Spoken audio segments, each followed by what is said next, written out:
Hi everyone, welcome to my daily video challenge. I believe we're on episode number 6 or 7 today. Wow. So I've been looking through notes on my phone for what I wanted to talk about today. And, well, actually I was just looking through the notes because they needed organising. And I saw loads of thoughts and ideas I'd had about living with allergies, being free from, and things like that. So today I'm going to talk about, is gluten-free living expensive? Like, does following a gluten-free lifestyle, is it expensive?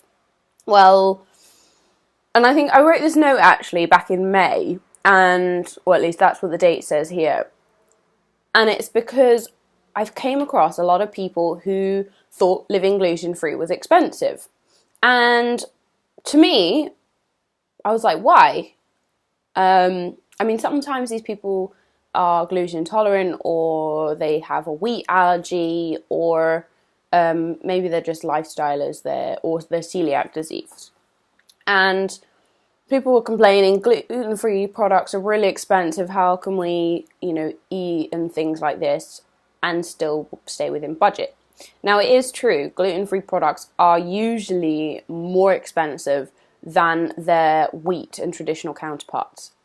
Now, my view is gluten-free does not have to be more expensive. It's only more expensive if you are changing wheat-based products for their exact gluten-free based product, like switching them. Like, obviously, the price difference, there is a price difference, a big one, or at least for some products, especially bread, which is the biggest complaint usually, that, you can get a loaf of bread, a big one, from the supermarket for about £1, and I assume a couple dollars in the UK and Australia and things like that.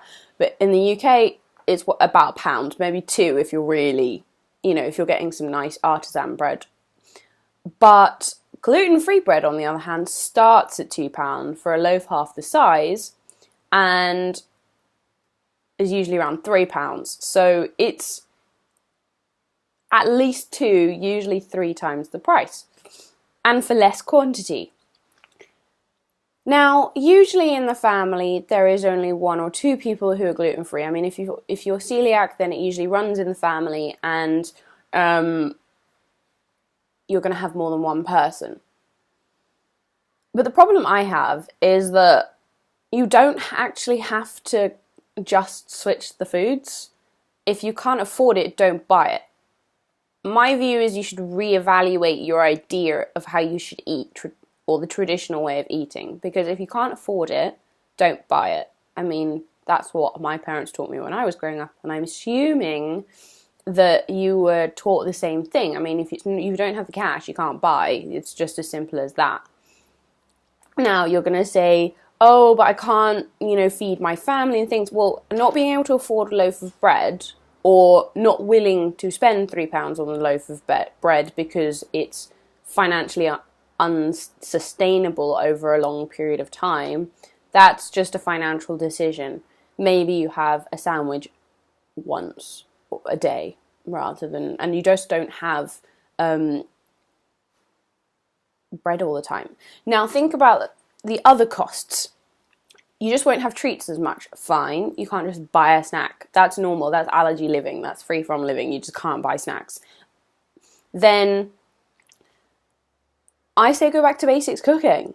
It's the simplest way to make sure that your food is actually free from, it's safe for you, is to cook from scratch. And yes, you're not going to be buying bread and things like this, but the money you'll save in not buying that loaf of gluten-free bread every day or every week or a couple a week, spending maybe £10 on bread a week rather than £5. I don't know how much bread you go through in a week, depending on the size of your family and how hungry you are.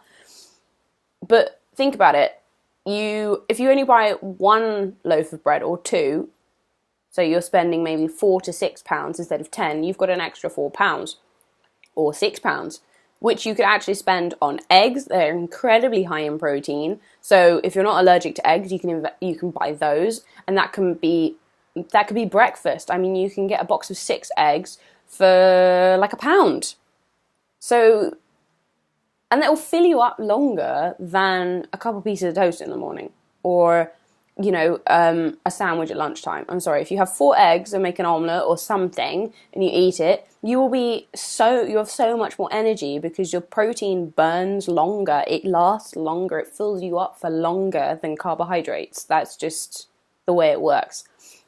So my suggestion is, well, if gluten-free living is expensive for you, and yes, if you're substituting products exactly for each other, from their traditional counterpart to the gluten-free counterpart, it is going to be more expensive. You're going to have less for the money you've paid. That's just a fact. You'll have to accept it. And my next video, I'm going to talk about why that is. I say go back to basics cooking, up your protein, because the money you save on the bread or the biscuits or all the other things that you think you should be eating because you ate them when you had wheat, just save that money and spend it on something healthier. Buy yogurts and sliced meats, or buy some raw meat and then cook it and have it cold the next day with salad or potato, something like that. Just, it's so much healthier for you, and it actually evens out and becomes the same price as when you were eating bread, like wheat bread. Okay, that's it for today. Talk to you tomorrow. Bye bye.